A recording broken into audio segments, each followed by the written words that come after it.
The house was too quiet, the kind of silence that presses against your chest and makes every breath feel heavy. I sat on the edge of my bed, staring into the corners where the shadows seemed to twist and stretch as if they were alive. I told myself it was just the old house settling, just the wind slipping through the cracks, but deep down, I knew something was wrong. Every instinct screamed that I wasn't alone. A cold draft brushed against my neck, making my skin crawl. My heartbeat echoed in my ears, loud enough to drown out the faint creaks of the floorboards. I pulled the blanket tighter around myself and tried to focus on the mundane. The moonlight spilling across the room, the familiar shapes of furniture. But the unease wouldn't leave. Then I heard it, a faint whisper, barely audible, curling through the room. I froze. My eyes darted around, searching every shadow. Nothing moved. Yet the whisper came again, closer this time, curling into words I couldn't understand. My stomach dropped. I wanted to tell myself it was my imagination, but the air felt heavy, charged, like it was watching me. The shadows in the corners began to stretch unnaturally, pulsing with the rhythm of my own terrified heartbeat. A floorboard creaked somewhere behind me. I spun, heart racing, but the room was empty. I felt a sudden chill press against my shoulders, as though invisible fingers had grazed my skin. My breath caught. Every nerve in my body screamed to run, but I couldn't move. I took a tentative step toward the door, curiosity battling with fear. The whispering grew louder, forming words I couldn't decipher. I strained my eyes, trying to pierce the dark, when I caught movement. A shadow flickering in the corner. I blinked. It was gone. But the feeling remained, thick and suffocating, crawling along my spine. My phone's flashlight seemed too weak against the darkness. I raised it, trembling, the beam cutting through the black. There it was again, the shadow, just beyond the edge of the light. It wasn't human, or at least not entirely. Its limbs were too long, too angular, stretching in ways that made my stomach churn. I wanted to scream, but no sound came. I stumbled back, clutching the blanket around me. The whispering circled, growing sharper, almost teasing me. I realized then that this house wasn't empty, and tonight I wasn't just a guest, I was prey. Minutes, or maybe hours, passed in silence, broken only by the occasional creak of the floorboards. The shadows pulsed, the air grew colder, and the whispering never stopped. I knew with a sinking certainty that the night had only just begun. The chill from the corner of my room lingered, creeping along my spine as if it had followed me while I slept. I hadn't moved from the edge of my bed, frozen in place, but the air had shifted. That faint whisper, the one I thought I'd imagined, returned, curling around my ears in a soft hissing cadence. Shh, shh, it seemed to coax, almost beckoning me to look. I swallowed hard and rose, my legs trembling, gripping the edge of the bed for balance. Each step toward the living room felt like walking through water, slow and heavy. The shadows clung to the corners, stretching unnaturally as I moved. I could feel it watching, a presence I couldn't see, something patient yet malevolent. The floorboard beneath me creaked sharply, and I froze, straining to hear any other sound. Then the whispering came again, closer, sharper this time, brushing against the edges of my mind like icy fingers. I shined my flashlight into the living room. Nothing. Just the furniture, still and quiet. But then I noticed movement at the far corner, a flicker, a distortion, like a dark shape stretching across the wall. My chest tightened. I blinked, and it vanished, leaving only the oppressive darkness behind. My heart raced. I knew I shouldn't move forward, but my curiosity pulled me anyway. Suddenly a thud echoed from the hallway behind me. I jumped, breath caught in my throat. The whispering intensified, curling around the room, moving in tandem with my own panicked heartbeat. I spun toward the sound, but the hallway was empty. Yet the pressure in the room had changed. The air itself felt heavy, almost tangible, as if I were submerged in it. Then I saw it, a figure standing at the edge of the flashlight's beam. Its shape was distorted, limbs too long, angles unnatural. I froze, unable to blink. It didn't move like a human. Slowly, it tilted its head, as though observing me, studying my reaction. Every nerve in my body screamed to run, but I couldn't look away. The figure shifted closer, gliding silently, yet each step felt deliberate, calculated. My breath came in shallow gasps. I tried to call out, but my voice failed me, leaving only a strangled whisper. The shadow moved into the center of the room, partially illuminated, and the cold pressure on my shoulders returned, heavier this time. My stomach knotted. It wasn't just presence anymore. It was here, and it was aware of me.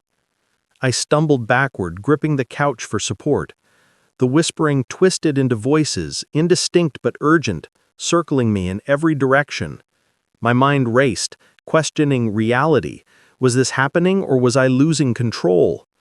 The figure lingered just outside the full reach of my light, but its presence filled every inch of the room. The tension became unbearable. My heart drummed, ears ringing, shadows pulsating with a life of their own. Then, as quickly as it appeared, the figure disappeared, leaving only the cold, heavy air behind. But I knew it wasn't gone. It never leaves. Not truly. I sank to the floor, flashlight trembling in my hands, and realized something terrifying. Tonight was only the beginning. The house had chosen to reveal itself, to show me that curiosity has consequences, and whatever it was, it had marked me. I thought I had seen everything the house had to offer. The shadows, the whispers, the cold drafts that pricked my skin. They had all been unsettling, yes, but I believed I could survive them. I was wrong. That night, the air felt heavier than ever. The room seemed to breathe around me, expanding and contracting with a rhythm that matched my own heartbeat.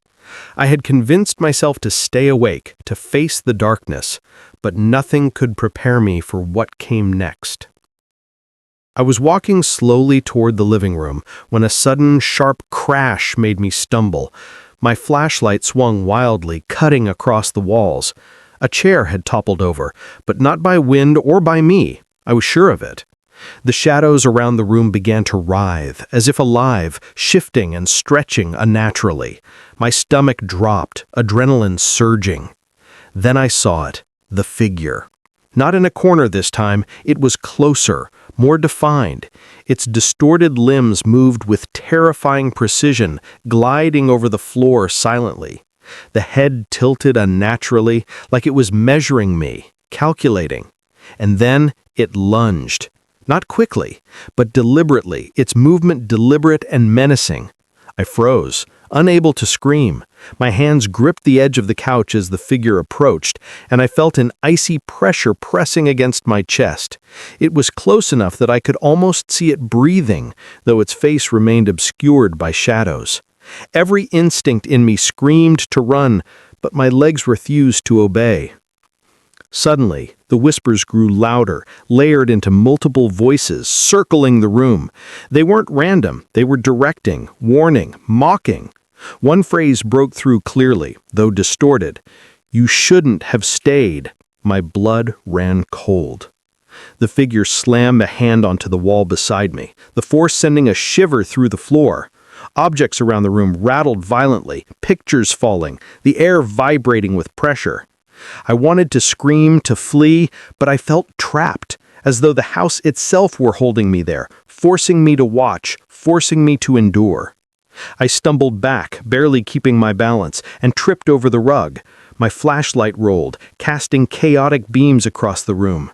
That's when I noticed it. There were now multiple shadows, smaller ones darting around the walls, almost like extensions of the main figure. The air itself seemed hostile, pressing against me, suffocating and cold. Panic finally overtook me, and I bolted toward the door. The figure moved with me, sliding silently behind, never giving chase too quickly, just enough to make me constantly aware of its presence. Every creak, every whisper, every shadow became a weapon in my mind. I reached the hallway and slammed the door behind me, breathing in jagged gasps. For a moment, silence returned. But I knew better. This was just escalation. The house had revealed its aggression, showing that it wasn't just observing anymore. It was testing me, pushing boundaries. I leaned against the wall, trembling, eyes wide, trying to rationalize what had happened. But there was no rational explanation. The fear wasn't just in my mind anymore. It was physical, pressing, real. I could still feel the cold lingering on my shoulders, the shadows lingering at the edge of my vision. Tonight, the house had made its intentions clear. It was aggressive, aware, and it would not let me go easily. The first encounters had been warnings. This was the full display of its power. And I knew, deep down, that the real horror was only beginning. The morning light should have brought relief, but the house felt heavier, as if the darkness from last night had seeped into the walls themselves. I stayed in my room, staring at the corner where the shadows seemed thicker than ever. Every sound, the creak of the floorboards, the distant hum of the heater, even my own breathing felt amplified, echoing through the empty spaces. I tried to convince myself it was over, that the figure from last night had gone. But the air still carried its presence. A cold draft brushed against my cheek, soft but sharp, as if someone or something was watching me. I jumped at the faintest noise, every nerve screaming, my hands shaking. Even the sunlight streaming through the window seemed weak, failing to push back the lingering dread. I decided to move, to get some distance from the bed and the room that had become a prison. As I stepped into the hallway, I noticed small things out of place. A picture slightly tilted, the rug uneven where it had been straight before. Nothing huge, nothing violent, just enough to make my heart tighten with tension. Shadows flickered at the edges of my vision, and every time I looked directly, there was nothing there. I tried to focus on normal tasks, making coffee, tidying the room, but the house had a rhythm of its own, subtle and invasive. The faint whispering returned, circling my ears, indistinct yet unmistakable. I told myself I was imagining it, that my mind was unraveling from fear. Yet I could feel it, the weight of eyes on me, the presence that had followed me from last night. By afternoon, the unease had intensified. Every corner of the house felt occupied, every sound suspicious. I could swear I saw movement in the hallway's shadows, tiny shifts that vanished when I turned to look. My mind raced with possibilities, intruder, animal, my imagination. But nothing could explain the oppressive tension, the cold brushing along my arms, or the feeling that I wasn't alone. I sat in the living room, flashlight at the ready, though the sunlight made it almost unnecessary. Still, I kept it in my hands, a talisman against the unseen. I heard a faint creak behind me and spun, but there was nothing. The room was empty, yet the shadows seemed to deepen, curling into shapes that suggested more than furniture. I swallowed hard, trying to steady my breathing. The house was patient. It was watching. Even small sounds made me jump. The whispering grew again, this time layered, circling the room in ways that felt deliberate. It wasn't a random haunting anymore. It was a tension. I realized with a sinking feeling that the first night's aggression wasn't a warning, it was a test. And failing this test, staying in the house meant enduring the tension it created, minute by minute. By evening, I barely moved, eyes scanning, ears straining. Shadows seemed to linger on the edges of my vision, flitting, bending. I could feel the presence closer now, pressing into the room without moving an inch. Every attempt to distract myself, reading, cleaning, even pacing, failed. The house dictated my awareness, making sure I felt every shift of air, every flicker of shadow. As night approached, I sat back against the wall, flashlight weak in my trembling hands. The oppressive sense of being watched pressed in from all sides. I tried to tell myself I would survive another night, that last night's figure wouldn't return. But the cold drafts, the whispers, the subtle movements of furniture all whispered a different story. This house had no intention of letting me relax. I closed my eyes briefly, heart pounding, and when I opened them, I caught a shadow flicker in the hallway. I froze, too terrified to move, staring at the empty space. The house was quiet now, almost smug in its silence, but I knew the tension was just below the surface. It was waiting. And as I sat there, gripping the flashlight, I realized the truth. Last night was only the beginning. Tonight the lingering fear would deepen. Shadows would stretch further, and my mind would be forced to confront the presence that refused to leave. Morning came, but it brought no relief. The sun spilled weakly across the floor, doing little to chase away the oppressive heaviness that had settled in the house. I tried to move through my day, to act as if nothing had happened, but every step reminded me of the night before. The shadows seemed denser, more deliberate, stretching across the corners of the rooms as if they were observing me, waiting for a misstep. I attempted normal tasks, cleaning, organizing, even making breakfast, but each action felt charged with tension. A cabinet door creaked open on its own. The kettle's whistle seemed to grow sharper, piercing my ears in an unsettling rhythm. I froze, heart thudding, telling myself it was coincidence, that the house was old and temperamental, yet every fiber of my being whispered that there was more to it. As I moved from room to room, I noticed tiny changes. A picture frame slightly tilted, a chair nudged just a little to the left, a rug slightly out of place. Nothing major, nothing threatening, but enough to tighten my chest with unease. The shadows shifted at the edges of my vision, subtle but present. Whenever I turned to face them directly, they seemed to dissolve, leaving only the familiar contours of the room. I tried stepping outside for a brief walk, thinking fresh air might calm my nerves. The world beyond the walls felt alien, too quiet, the air too still.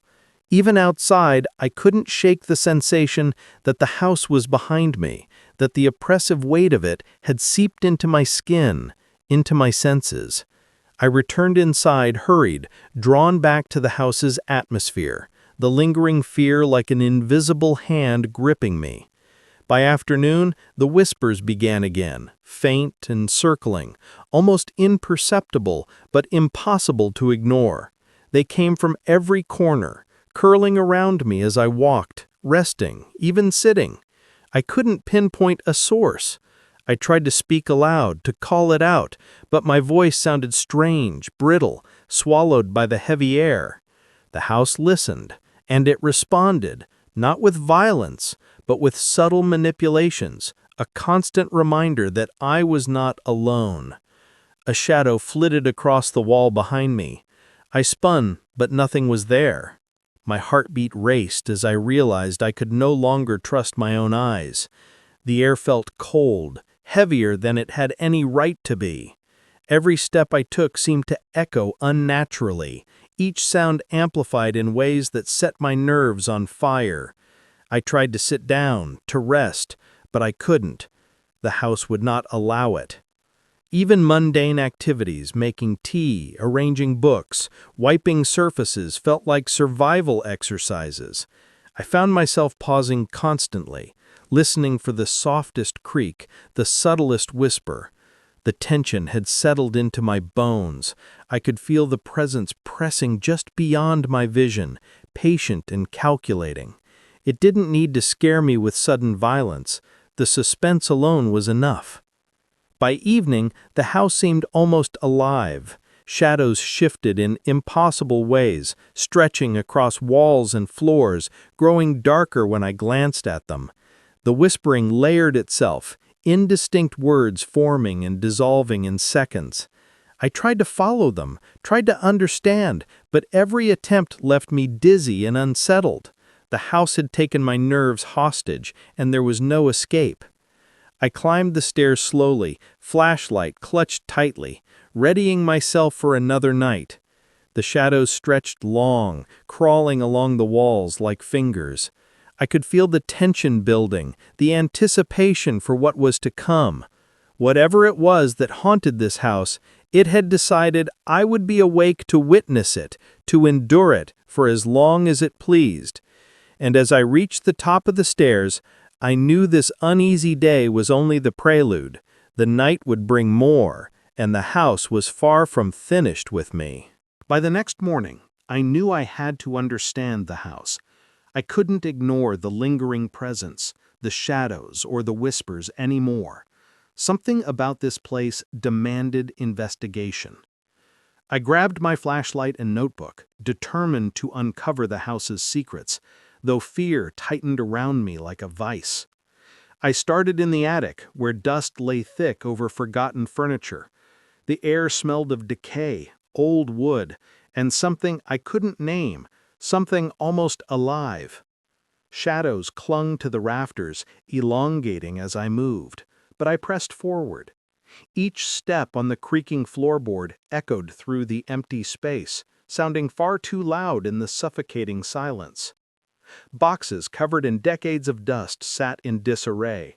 I opened one carefully, revealing old newspapers, photographs, letters. Most were mundane, but one letter caught my eye. The handwriting was jagged, frantic. The words spoke of disturbances, footsteps in empty rooms, whispers that made sleep impossible, shadows that moved independently of light. A chill ran down my spine. These weren't my hallucinations. Someone long before me had lived through the same horrors. As I sifted through the box, I felt the temperature drop sharply.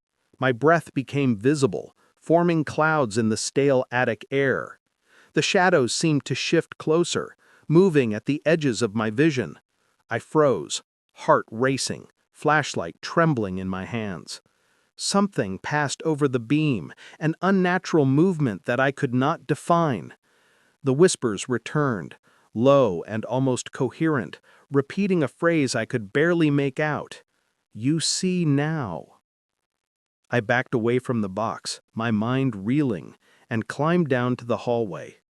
The house felt different, heavier somehow, as if aware of my investigation. Objects seemed slightly out of place, a door ajar that I had closed, a rug twisted differently. The subtle manipulations weren't overtly violent, but they gnawed at my nerves, a constant reminder that I was being watched. In the living room, I discovered more evidence. Old photographs leaned against the wall, faces partially obscured, expressions frozen in terror. One in particular caught my eye, a family portrait from decades ago. The figures looked normal, but the shadows behind them were elongated, twisting unnaturally, almost like hands reaching for them. I shivered. These weren't simple tricks of light. The house carried the memories of fear, and those memories were embedded in every corner. The whispers grew louder as I moved through the house, circling me, teasing me. I could feel their rhythm matching my heartbeat, deliberate and invasive. I paused in the kitchen, flashlight shaking, and noticed a small stain on the floor. I hadn't seen it before. It was dark, almost black, and spread in irregular pattern. My stomach churned. Something had touched it, or perhaps it was a remnant of past events. Either way, it confirmed that this house held a history of unseen horror. As the day wore on, I continued to search, each discovery layering more dread on top of the last. A cracked mirror reflected shadows that didn't match my movements. The stairs groaned beneath my weight, even when I paused completely. The house seemed alive, and each room contained hints of its sentience, guiding me, watching me. By evening, I had gathered enough evidence to know one thing. I was not alone in this house, and whatever had terrorized past residents still lingered, patient and aware. The whispers and shadows weren't random, they were intelligent, reacting to my curiosity. And I realized, with sinking certainty, that understanding the house only drew me deeper into its power. The night approached like a predator, heavy and inevitable. I braced myself for what was coming, flashlight in hand, ready to face more shadows, more whispers. But I knew now that the house had more to reveal, and my investigation had only scratched the surface. By the time I climbed the stairs to my room, shadows seemed to lean toward me, subtle but undeniable. The whispers circled once more before fading into silence, but the silence itself was oppressive, charged with anticipation. I sat on the edge of my bed, notebook clutched, realizing that knowledge was a dangerous thing here. The house would reveal its secrets on its own terms, and I was trapped, caught in its slow, suffocating embrace. The house had changed, or maybe I had. Every sound now seemed amplified, every shadow stretched and twisted with purpose. I no longer trusted my own senses. Each creak of the floorboards, each sigh of the wind through the cracks, felt like a direct message aimed at me. I tried to rationalize it, tried to remind myself that I was alone, but I knew better. By evening, the whispers had returned, soft and teasing at first, then forming patterns I could almost understand. They circled the room, curling around my ears and brushing against my skin like invisible fingers. I spun in place, flashlight shaking, but nothing was there. The shadows in the corners of the room stretched farther than they should have, bending around objects, almost as if they were alive. I stopped moving. Standing in the hallway, I felt watched, every instinct screaming at me. My heart raced as a floorboard creaked behind me. I spun, but the space was empty. The shadows seemed to pulse, creeping closer, pressing on the edge of the light. I whispered to myself, trying to force calm, but my words felt hollow in the oppressive air. I moved from room to room, checking doors, windows, furniture, but the unease followed me everywhere. I noticed things subtly changed. A chair shifted slightly, a rug twisted, a picture tilted. Nothing violent, nothing obvious, but my nerves were on edge, constantly reminded that I was being observed. Each small change felt deliberate, as though the house was responding to me, testing my awareness, my sanity. The whispers grew louder, layered into multiple voices, almost indistinguishable, but impossible to ignore. I realized then that they weren't just sounds. They were warnings, taunts, instructions. My mind raced with paranoia. Was this the house itself or something inhabiting it? Every instinct told me to run, yet I felt rooted in place, unable to leave the oppressive presence behind.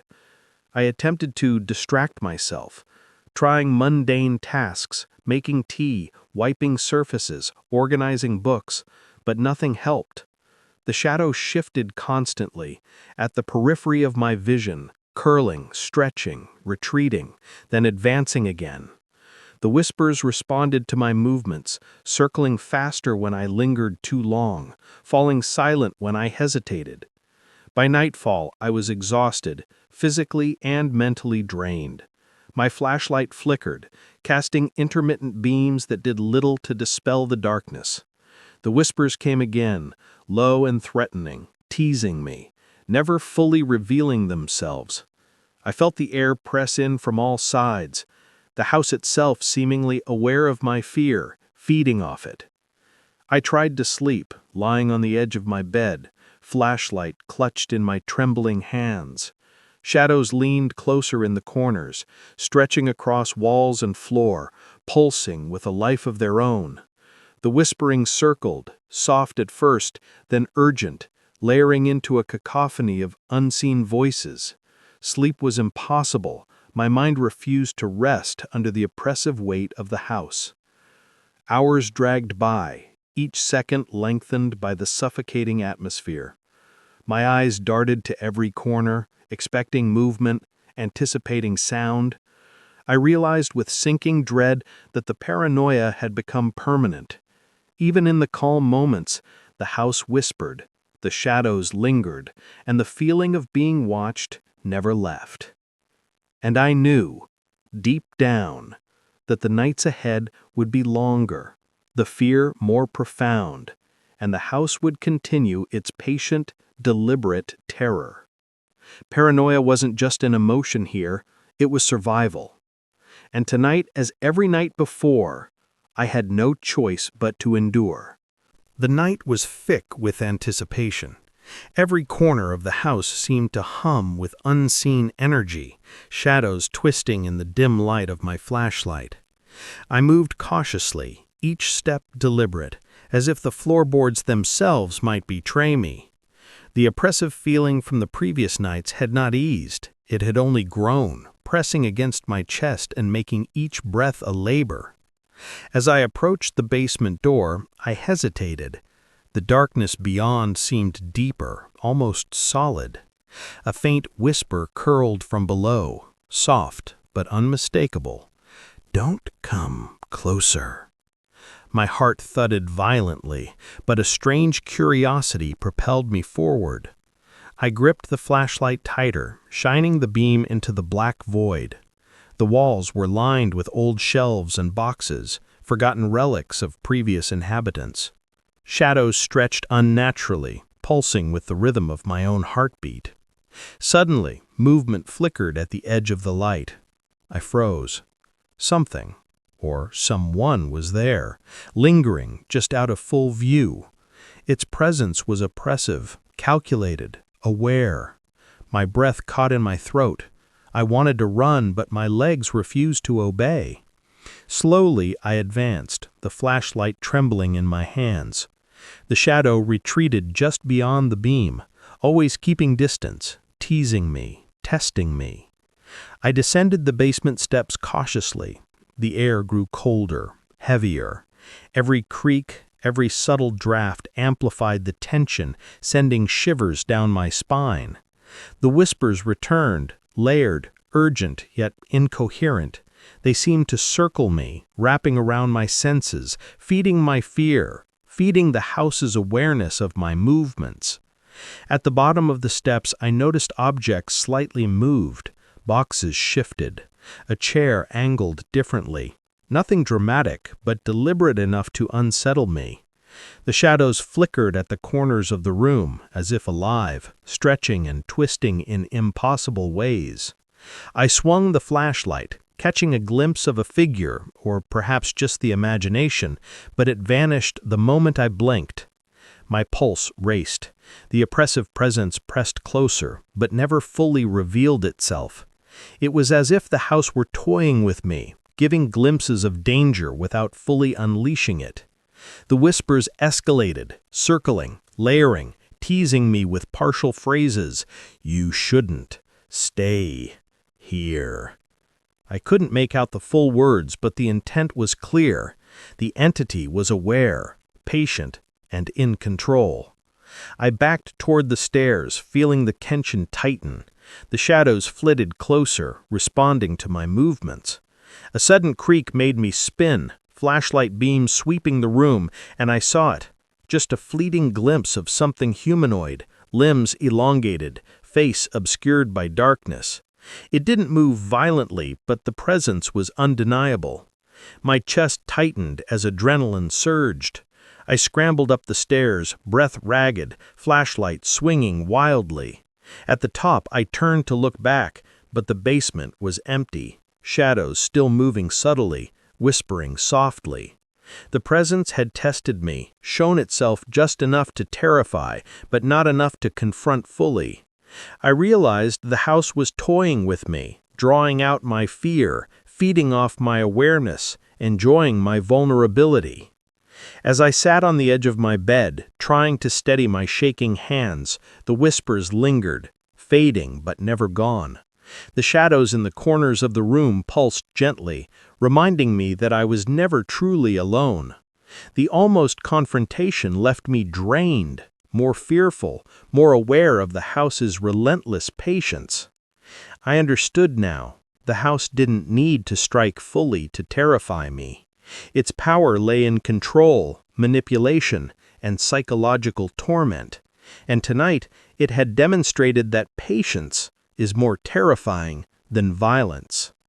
The shadows, the whispers, the subtle movements, all part of a deliberate, haunting orchestration. The night stretched endlessly, thick with tension, every sound amplified in the oppressive quiet. I had hoped that after the almost confrontation in the basement, some relief would come. But the house had other plans. Its presence lingered like a weight pressing down on my chest, subtle but unmistakable. Every shadow seemed to pulse with life, every creak of the floorboards echoing in the depths of my mind. I moved cautiously through the living room, flashlight clutched tightly, hands trembling. Objects subtly shifted when I wasn't looking. A picture frame tilted slightly, a chair nudged from its usual spot. Nothing dramatic, nothing violent, but the intent behind it was clear. The house was aware, watching, testing my sanity. The whispers returned, soft at first, curling around me like smoke, then intensifying in layered, indistinct phrases. I tried to rationalize it. Maybe the shadows, the sounds, the subtle disturbances were my mind playing tricks on me after days of terror. But deep down, I knew better. The cold pressure on my shoulders, the shifting air, the sense of being observed, it was all too tangible to be imagined. I moved toward the hallway, flashlight beam cutting through darkness. Shadows twisted unnaturally at the edges, stretching and retreating just out of reach. Every step felt like walking on a tightrope, every creak underfoot threatening to reveal me to the unseen. I stopped, holding my breath, straining to hear beyond the heavy silence. A faint whisper reached me, clear enough to make my skin crawl. Still here. My chest tightened, fear knotting in my stomach. I spun, flashlight sweeping across the walls. Nothing. Yet the shadows pulsed, leaning slightly toward me as if acknowledging my presence.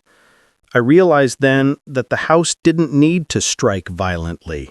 It only needed to exist, to remind me that I was not alone.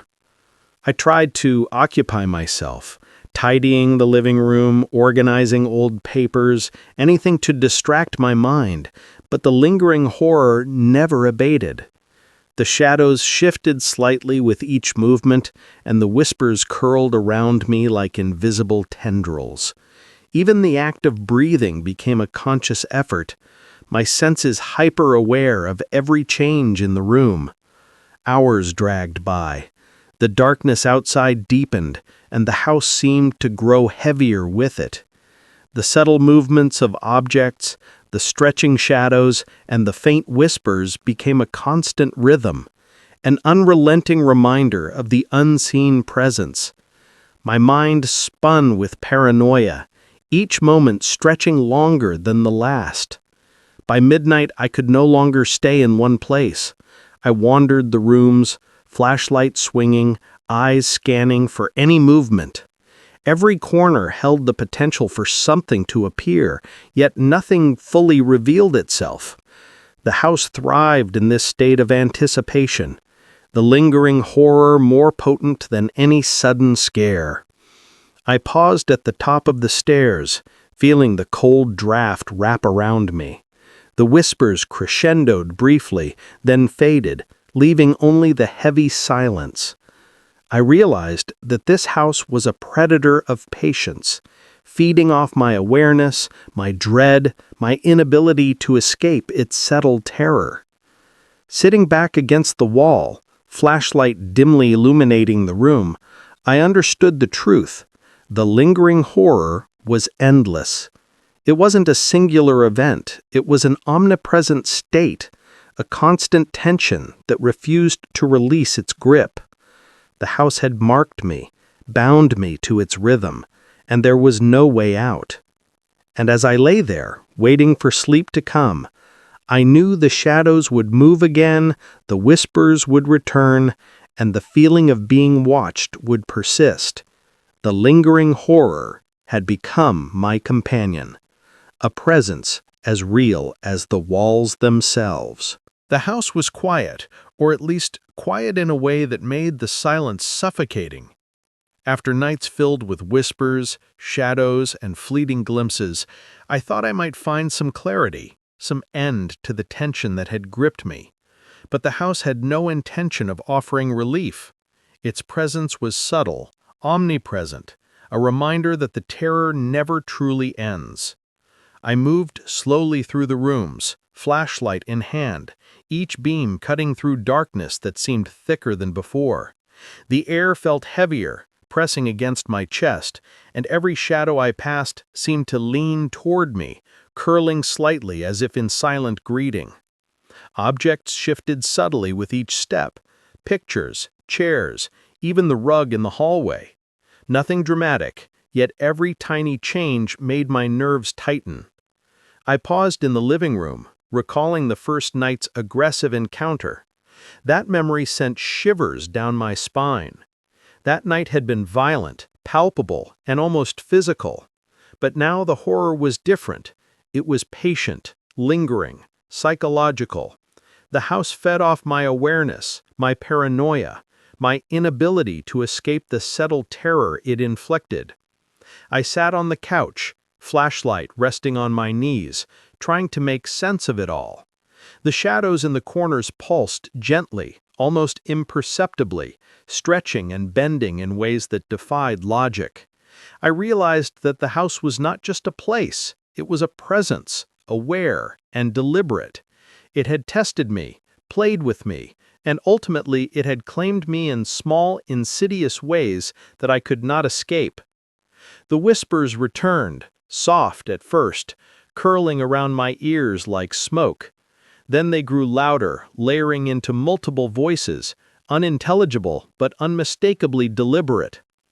I tried to follow them, tried to find a source, but they twisted and faded with every attempt, leaving only the heavy silence behind. My chest tightened, my heartbeat accelerating, as I realized the voices weren't warnings or instructions, they were the house asserting itself, reminding me that I was never truly alone. I wandered through the hallway, flashlight beams sweeping over familiar walls. Everything looked the same, yet nothing felt safe. The subtle shifts in objects, the shadows moving at the periphery, the low pressure in the air, all of it combined into a tension that refused to release. I felt trapped, caught in the rhythm of the house, bound by its slow, deliberate manipulations. By midnight, I returned to my room, exhausted but unable to sleep. The shadows seemed closer, curling around the edges of the walls and ceiling. I could feel the air moving differently, almost alive, brushing against my skin in ways that made me shiver. The whispers layered once more, fading into silence only when I closed my eyes, but the tension remained, a constant presence pressing on my mind.